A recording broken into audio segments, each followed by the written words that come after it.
오늘 함께 나눌 하나님 말씀은 빌립보서 4장 4절로 14절까지의 말씀입니다.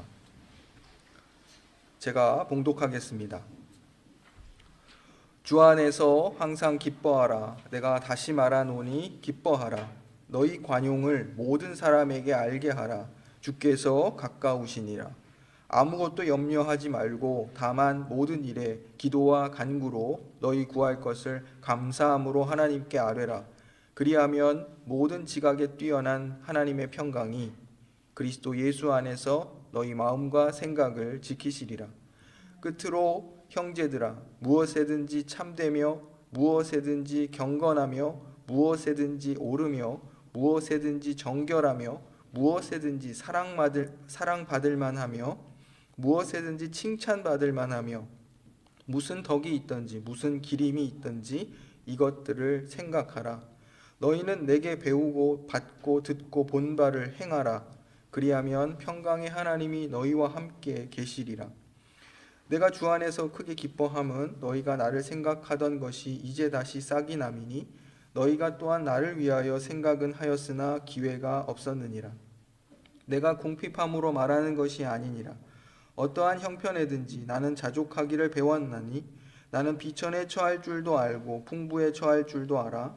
모든 일 곧 배부름과 배고픔과 풍부와 궁핍에도 처할 줄 아는 일체의 비결을 배웠노라. 내게 능력 주시는 자 안에서 내가 모든 것을 할 수 있느니라. 그러나 너희가 내 괴로움에 함께 참여하였으니 잘하였도다. 아멘. 우리 지난 시간에 이어서 빌립보서 4장의 말씀을 이어서 살펴보겠습니다. 바울 사도는 이제 빌립보 교회 성도들에게 주 안에서 항상 기뻐하라 이렇게 말합니다. 하지만 빌립보 교회의 어떤 내적 외부적인 또 혹은 내부적인 모든 상황들이 이렇게 기뻐할 수는 없는 그런 상황이었다. 지난 시간에 말씀드렸습니다. 교회 안에 어떤 성도들 간의 시기와 또 경쟁으로 인한 불화가 있었고 또 교회 안에 거짓 교사들이 침투해서 이제 혼란한 그런 상황이기도 했습니다. 그래서 사도의 권면처럼 주 안에서 기뻐하라는 그 권면이 이 빌립보 교회 상황에서는 좀 어려워 보이는 힘든 그런 상황이었습니다. 기뻐하라는 권면을 하는 이제 사도 바울 자신의 형편도 사실은 감옥에 갇혀 있는 상황이었기 때문에 기뻐하기 힘든 그런 상황이었습니다. 모두가 기뻐하기 힘든 그런 상황 속에서 기뻐하라 권면하고 또 기뻐하라는 권면을 받고 있습니다. 근데 어떻게 기뻐하라고 말할 수 있을까? 보면 그것은 그들 모두가 주 안에 있기 때문입니다. 그래서 그리스도 안에 있다는 사실, 하이델베르그 요리문답에서는 우리가 그리스도의 소유가 되었다는 그 사실이 가장 큰 위로요, 또 우리에게 평안을 가져다 준다 이렇게 말합니다. 그래서 주님이 우리의 기쁨의 근원이십니다. 그래서 이 생각을 꼭 하셨으면 좋겠습니다. 뿐만 아니라 사도는 더 나아가 모든 사람에게 관용을 보이라 이렇게 말하고 있습니다. 기뻐할 수 없는 상황 속에서 마음을 넓혀 모든 사람에게 너희의 관용을 보이라 이렇게 말할 수 있습니다. 이렇게 말하는 것은 주께서 가까우시기 때문이라 이렇게 말합니다. 주님의 재림을 생각할 때에 우리는 빌립보 성도들의 어떤 이 좁아진 마음을 넓힐 수 있는 그 유일한 길이 주님의 재림을 기억하는 것이다. 이렇게 사도는 지금 말하고 있는 것입니다. 우리에게도 마찬가지입니다. 기뻐할 수 없는 어떤 상황이든지 우리 인생에 늘 찾아옵니다. 그리고 오히려 기뻐하는 상황들이 더 적을 수도 있죠. 하지만 그러한 가운데에서 우리가 기뻐할 수 있는 것은 우리가 주 안에 있다는 사실이며 또 우리가 주께서 가까우시다는 그 사실로 인해서 우리가 기뻐하고 또 많은 사람에게 관용을 보일 수 있다. 이렇게 지금 사도의 말을 통해서 우리가 보고 있습니다. 현재의 상황이 갈등과 또 불화와 또 이단적인 가르침과 그 가르침의 공격 등 도저히 기뻐할 수 없는 그런 그리고 마음도 넓힐 수 없는 그런 상황이 있지만 성도가 해야 할 일은 염려하지 말고 모든 염려를 하나님께 맡기고 감사함으로 이 모든 상황을 아뢰는 것입니다. 이것이 우리들이 할 일인 것이죠. 하나님을 의지하는 것, 그리고 그분의 뜻을 구하는 것, 그리고 그분의 뜻에 우리 자신을 맞추어 가는 것, 그것이 감사함으로 하나님께 모든 것을 아뢰는 기도입니다. 기도는 이러한 의미를 담고 있습니다. 그래서 우리는 기도할 수 있습니다. 하나님을 의지하고 그분께 모든 것들을 아뢰고 또 기도하는 과정 가운데 하나님의 뜻에 우리 자신을 맞추어 가는 것, 이것이 우리가 성도들이 해야 할 본분임을 바울 사도가 일깨우고 있습니다. 그때에 이러한 때에 우리의 이해와 또 우리의 판단으로는 도저히 극복할 수 없을 것 같은 그런 힘든 상황일지라도 우리의 생각과 우리의 이성을 뛰어넘는 하나님의 평강이 우리의 마음과 생각을 지켜주실 것이라 이렇게 이어서 말하고 있습니다. 바울 사도가 마음의 상태가 복잡하고 고통스러운 상황에 있는 빌립보 교회의 성도들을 향해 내리는 영적 처방입니다. 이것이 기뻐하고 관용을 베풀고 염려하지 말고 하나님께 기도하라. 그러면 모든 지각에 뛰어난 하나님의 평강이 그리스도 예수 안에서 너희 마음과 생각을 지키실 것이다. 이렇게 말하고 있습니다. 사도의 권면은 이제 오늘 말씀의 시작입니다. 사도의 권면은 하나님의 평강이 성도들의 마음과 생각을 지키실 것이라는 데 멈추지 않습니다. 너희들의 마음을 지켜주실 것이다. 이렇게 거기에 멈추지 않고 기뻐할 수 없는 상황과 관용을 베풀 수 없는 상황에서 또 기도할 수 없는 그런 힘든 상황에서 생각할 것이 있고 실천할 것이 있다. 이렇게 말하고 있습니다. 그래서 오늘 우리가 살펴볼 것은 첫 번째 우리가 생각해야 할 것, 그리고 두 번째는 우리가 실천해야 할 것, 이 두 가지를 살펴보려 합니다. 바울 사도는 빌립보 교회 형제 자매들을 향해서 이렇게 이야기하고 있습니다. 무엇이든지 참된 것, 무엇이든지 경건한 것, 무엇이든지 옳은 것, 무엇이든지 순결한 것, 무엇이든지 사랑스러운 것, 무엇이든지 명예로운 것, 또 덕이 되고 칭찬할 만한 것이면 이것들을 생각하라. 그 상황이 그러한 것들을 생각할 수 없는 참 힘든 상황에 있는데 사도 바울은 이야기하는 겁니다.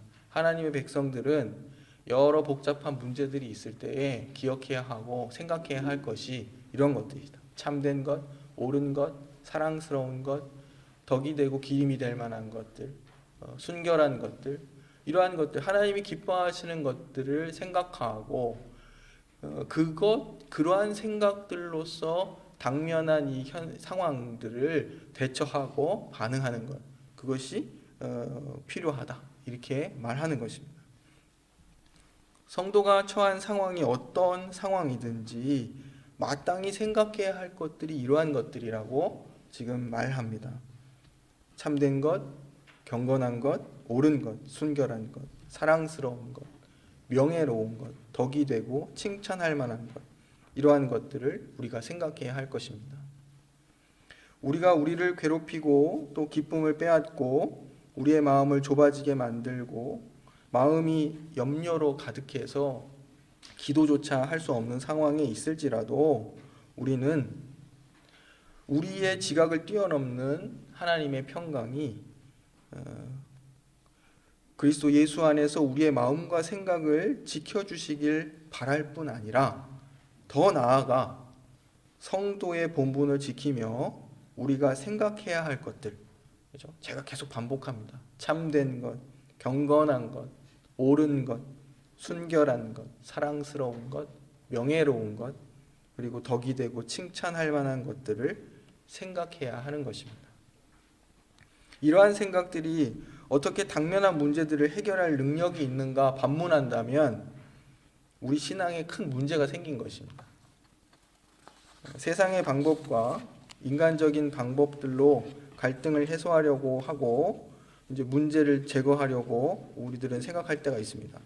하지만 교회는 어떤 상황에서든지 이렇듯 이러한 하나님이 기뻐하시는 가치들을 생각하고 그것들을 우리의 모든 관계들 속에서 실현하려고 애써야 하는 것입니다. 이러한 것들을 우리가 얻을 목적으로 그리고 그것을 마음에 두고 숙고해야 한다. 이런 뜻입니다.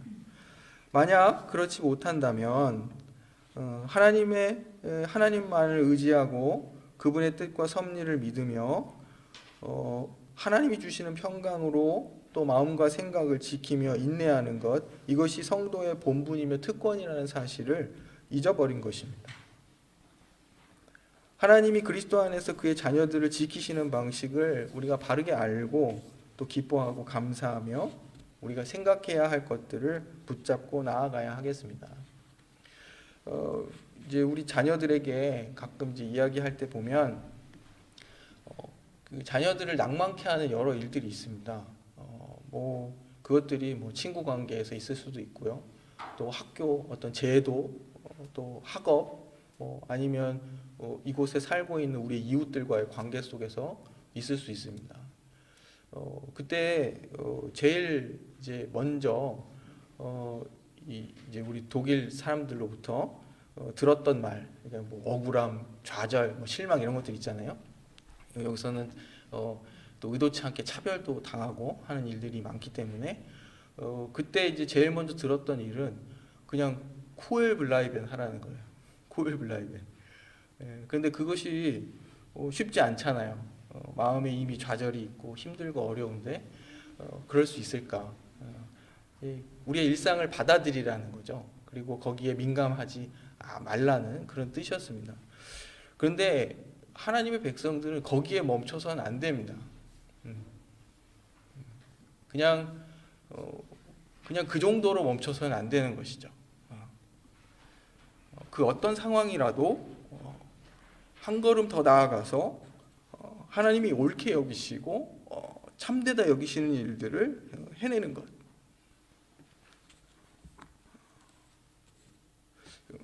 이 참 그 위로가 필요한 상황에서 이런 이야기를 하는 것은 쉽지가 않거든요. 그래서 사실은 이러한 이야기들은 평상시에 해야 됩니다. 평상시에. 그래서 평상시에 자녀들과 대화를 하시면서 우리를 둘러싸고 있는 이 상황의 어떤 한계와 또 어쩔 수 없음 이런 것들을 잘 이해시키고, 하지만 이것들을 어떻게 받아들이고 또 하지만 우리는 하나님의 자녀로서 그것을 어떻게 대응해야 할 것인가. 그래서 세상의 원리들처럼 누가 나를 이는 이로 뭐 이런 식으로 갚아서는 안 되잖아요. 그렇게 하고 혹은 철저하게 자신의 어떤 방어벽을 쳐서 자신을 지키고 스스로를 고립시켜서 또 안 됩니다. 하나님의 자녀들은 이제 뒤에 설교 후반부에 이야기하겠지만 하나님이 주시는 능력으로 우리에게 주어진 그 상황들을 잘 이겨낼 수 있습니다. 근데 이겨낸다는 것은 뭐 싸워서 이기고 뭐 극복하고 이런 것이 아니라 자족하는 것입니다. 자족할 수 있는 이유는 하나님께서 그 우리의 삶을 경영하시는 목적이 있으시다는 거예요. 저와 여러분이 이곳에 있고 또 이곳에서 가정을 이루고 또 이곳에서 일하고 또 함께 신앙하고 또 서로를 위하고 여러 가지 그 이외의 이 사회와 함께 교류하고 이 모든 것에 하나님의 뜻이 있다는 겁니다. 우리의 삶에 어느 것 하나 하나님의 뜻이 아닌 것이 없음을 알고 그 가운데에서 하나님이 기뻐하시는 삶의 반응이 무엇인가를 생각할 때 그때 자족할 수 있는 것입니다.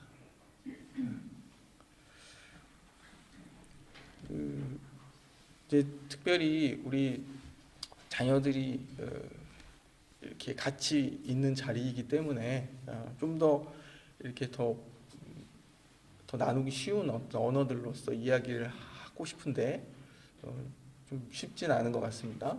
그리고 이제 부모님들의 입장들이 다 마찬가지시겠지만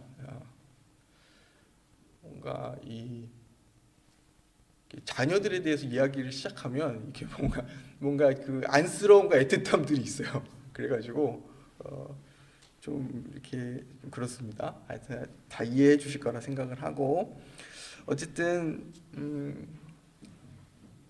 하나님께서 하나님의 자녀들을 지키시는 방식 그것을 우리가 잘 알아야 됩니다. 그저 우리가 어린아이는 부모가 위험한 것들을 치워주고 혹은 안전한 곳으로 옮겨주고 뭐 이럴 수 있습니다. 하지만 장성한 자녀들에게 있어서는 그런 식으로 자녀를 위할 수 없어요. 하나님이 우리에게 원하시는 것은 그리스도의 장성한 분량에 충만한 데까지 이르는 것입니다. 그런데 그 과정에서 나타나는 아주 대표적인 모습이 이러한 것이죠. 하나님 우리 앞에 놓인 어려움들과 이 복잡한 상황들을 제거하시거나 없애주시거나 우리를 탁 떠서 안전한 곳으로 이렇게 옮기시는 것이 아니라 그 가운데에서 하나님의 뜻이 있음을 알고 여전히 무엇인지 모르고 답답한 상황이지만 그래도 하나님을 의지해서 하나님의 평강이 우리의 마음과 생각을 지켜주신다는 사실을 알고 그것을 믿고 간구하고 그냥 거기에 머무는 것이 아니라 한 걸음 더 나아가서 하나님이 기뻐하시는 일들을 생각할 수 있어야 된다는 것입니다. 하나님 나라의 가치, 어떤 질서, 하나님이 선하게 여기시는 것들, 세상 사람들과 똑같은 반응을 하는 것이 아니라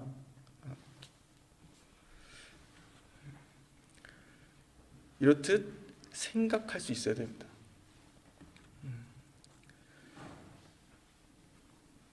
우리가 주 안에서 기뻐하길 원하고 또 모든 사람에게 우리의 관용을 보이기 위해 애쓰고 염려를 내려놓고 하나님만을 의뢰한다면 하나님과 동행하고 있는 것입니다.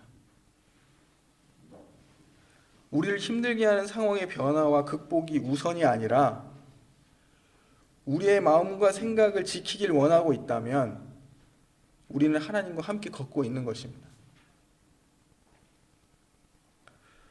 우리가 참된 것, 경건한 것, 옳은 것, 순결한 것, 또 사랑스러운 것, 명예로운 것, 덕이 되고 칭찬할 만한 것을 생각하고 있다면 평강의 하나님이 우리 안에 일하고 계신 것입니다. 사도 바울은 언제나 교회를 향해 간구할 때 다른 것을 구하지 않고 하나님의 평강을 구합니다. 그것이 성도의 가장 근원적인 해결책이기 때문입니다. 이 말은 오직 하나님만이 우리의 답이라 이런 뜻입니다. 하나님의 평강에는 하나님의 전지전능하심에 대한 신뢰와 믿음이 전제되어 있습니다. 하나님이 나보다 나에게 좋은 것이 무엇인지를 가장 잘 아신다는 그러한 믿음의 고백이 담겨 있습니다. 어떤 상황에서도 하나님의 거룩하고 선한 뜻을 나타내며 사는 것이 하나님의 자녀된 본분이라는 인식이 전제되어 있습니다. 하나님의 평강은 우리가 기뻐할 수 없는 상황에서도 기뻐하게 하고 도저히 마음을 넓힐 수 없는 상황에서도 차별 없이 관용을 베풀도록 이끕니다. 또한 앞뒤가 꽉 막힌 것 같은 그런 상황 속에서도 우리의 그 큰 근심과 염려를 내려놓고 감사하며 기도하도록 이끕니다. 바울 사도는 이러한 것들을 이제 행하라, 바울에게서 듣고 받고 보고 배운 바들을 행하라 이렇게 말합니다. 빌립보서를 통해서 대표적으로 바울의 가르침들을 간단히 요약하면 첫 번째는 낮아지셔서 하나님의 영광을 버리고 종의 형체를 입고 인간의 몸을 입고 낮아지셔서 겸손하게 주님의 일들을 감당하셨던 예수 그리스도를 본받아서 너희들도 서로 낮아져서 섬기고 사랑하라 이런 교훈을 2장에서 하고 있습니다. 뿐만 아니라 한 걸음 더 나아가서 이 세상은 거스르고 어그러진 이 세대 가운데에서 그들을 본받고 그들과 실갱이하지 말고 너희들은 빛의 자녀들로서 하나님의 흠없는 자녀들처럼 그렇게 되어서 생명의 말씀을 전하고 너희들의 삶으로 하나님을 드러내며 살아야 한다. 이런 권면을 줍니다. 3장에 가면 교회 안에 침투한 손할례당이 있습니다. 율법주의를 강요하고 육체를 자랑하고 자신들의 의의를 자랑하는 자들, 그런 자들에 대해서는 단호하게 대처하라고 이렇게 또 이야기합니다. 그들은 십자가의 원수로 행하는 자들이라 이렇게 이야기합니다. 그리고 더 나아가서 또 에바브로디도라는 형제를 부탁합니다. 이제 병들고 나이 든 복음의 일꾼이었는데 이를 잘 돌봐달라 이렇게 부탁합니다. 그것은 복음의 일꾼들 또 주 안에 형제된 자들 또 연약하고 도움이 필요한 자들을 잘 돌보라는 그런 권면이겠죠. 이러한 권면들이 쭉 이어지다가 오늘 우리가 읽었던 4장에 이르는 것입니다. 이 4장에 이르러서는 이야기합니다. 이 마지막 권면, 주 안에서 기뻐하고 모든 사람에게 관용을 보이고 염려하지 말고 감사하고 하나님께 기도하는 것, 그죠? 나아질 것 같지 않은 그런 어렵고 힘든 상황일지라도 이 모든 상황을 믿음의 눈으로 보고 인내할 수 있도록 하나님께서 평강을 주셔서 너희들의 마음과 생각을 지켜주실 것이다. 이러한 권면을 이어갑니다. 그러면 우리가 하나님께서 원하시는 것들을 이제 마음에 품고 생각하게 된다는 것이죠. 인간적인 지혜와 수단들을 동원하는 것이 아니라 하나님께서 선하게 여기시는 것들을 생각하고 또 사도에게 배우고 듣고 본 바를 행하게 되는 것이라 이렇게 말하는 것입니다. 그리고 나서 이 모든 권면의 끝에 말합니다. 그리하면 평강의 하나님이 너희와 함께 계시리라 이렇게 말하고 있습니다. 마지막으로 사도 바울은 이제 자기의 어떤 경험을 간증합니다. 자신이 비천에 처할 줄도 알고 풍부에 처할 줄도 알아서 이 모든 일, 풍부에 처하고 비천에 처할 줄 아는 이 모든 일에 또 곧 배부름과 배고픔과 풍부와 궁핍에 처할 줄 아는 그 일체의 비결을 배웠다 이렇게 말합니다. 이것은 바울에게만 해당되는 것이 아닙니다. 바울 사도가 이러한 그 일체의 비결, 자족할 수 있는 일체의 비결을 배울 수 있었던 것은 그에게 능력을 주시는 하나님 때문이었습니다. 우리가 아주 좋아하는 성경 말씀이죠. 빌립보서 4장 13절 말씀. 내게 능력 주시는 자 안에서 내가 모든 것을 할 수 있느니라. 이 말씀을 들으면 못할 일이 없을 것 같아요. 예? 막 힘을 내서 뭐 다 이길 것 같고 막 그렇습니다. 그런데 이 사도 바울이 이 말씀을 이야기한 이 정황을 보면 어떤 내용입니까? 내가 어떤 상황에서든지 자족할 수 있는 일체의 비결을 배웠노라. 이 능력은 하나님이 내게 주신 것이라. 이렇게 말합니다. 그래서 이 능력은 내가 쓰고 싶을 때 불러다 쓰는 능력이 아니라 이 모든 상황 속에서 하나님의 평강을 구하고 마음과 생각을 지키고 그리고 하나님이 선하게 여기시고 옳다 여기시는 것들을 생각하고 말씀에 순종하여 행하는 삶, 그리하여서 그 모든 주어진 삶들을 믿음의 눈으로 보고 받아들이는 삶, 그러한 능력입니다. 그러한 능력. 하나님께서 저희들에게 이러한 능력을 주십니다. 상황의 변화가 없을지라도 그 상황을 인내하고 또 그 가운데에서 인내만 하는 것이 아니라 하나님이 기뻐하시는 반응을 할 수 있는 그런 능력을 우리에게 주십니다. 사도 바울은 이제 자신의 어떤 그 자신이 자족할 수 있는 능력이 있다라고 말하고 끝나는 것이 아니라 바울은 빌립보 교회 성도들이 바울의 괴로움에 참여한 것을 칭찬합니다. 바울 자신은 모든 상황에 자족할 수 있는 일체의 비결, 즉 하나님이 그 자족할 수 있는 능력을 주셨지만 그것과는 별도로 빌립보 교회가 바울의 괴로움에 동참한 것, 그것은 하나님께서 그 빌립보 교회 성도들의 마음을 일으키셔서 행하신 참으로 그들이 칭찬받은 일이라 이렇게 말하고 있습니다. 그래서 성도들은 두 가지를 생각해야 돼요. 내 자신은 스스로 내 주어진 상황에 자족하는 능력을 갖추어야 하고 또 내 형제와 이웃을 향해서는 부족한 것을 채우려고 하는 마음을 가져야 됩니다. 이 마음을 동시에 가져야 됩니다. 나는 내 상황에 있어서 하나님의 뜻을 기억하고 자족하고 하지만 내 형제와 내 주변의 상황의 부족함들을 발견했을 때는 그것들을 채우고 그 괴로움에 동참해야 하겠다는 그런 마음을 가져야 한다는 것이죠. 이 모든 것이 하나님이 주시는 능력 가운데에서 감당할 수 있는 그런 일들입니다.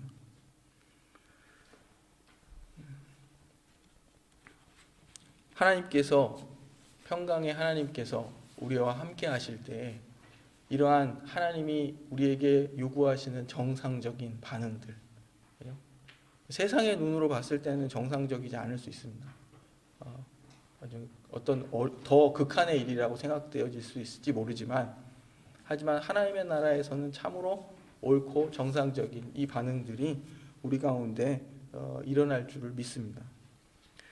그래서 오늘 봉헌 본문 말씀입니다. 우리가 이제 앞으로 서로를 위해서 이렇게 기도하면 좋겠습니다. 평강의 주께서 친히 때마다 날마다 너희에게 평강을 주시고 주께서 너희 모든 사람과 함께 하시기를 원하노라.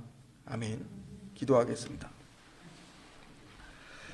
은혜로우신 아버지 하나님, 늘 우리에게 응답해 주시길 원합니다. 하나님께서 우리의 어떤 이해와 이성을 넘어서는 평강을 우리에게 허락해 주셔서 우리가 처한 모든 환경 가운데 하나님의 뜻을 발견하고 또 기뻐하고 또 우리의 마음을 넓히고 또 감사함으로 그 모든 하나님께 우리의 형편을 아뢰일 수 있는 그러한 우리에게 힘을 허락해 주시기를 원합니다. 시시때때로 또 염려와 불안이 엄습할지라도 하나님이 평강의 하나님이 나와 동행하심을 구하고 또 그 상황 속에서도 하나님이 기뻐하시는 거룩의 열매들을 낼 수 있도록 인도하여 주시옵소서. 현재의 상황을 면피하기 위한 얄팍한 수단들을 찾는 것이 아니라 하나님이 기뻐하시고 또 참되다, 옳다, 또 거룩하다, 또 사랑스럽다, 또 명예롭다, 참되다 여기시는 그러한 것들을 생각하고 그러한 가치들로서 우리의 삶들을 경영해 갈 수 있도록 주여 날마다 새로운 능력을 부어 주시옵소서. 예수님의 이름으로 기도드립니다. 아멘.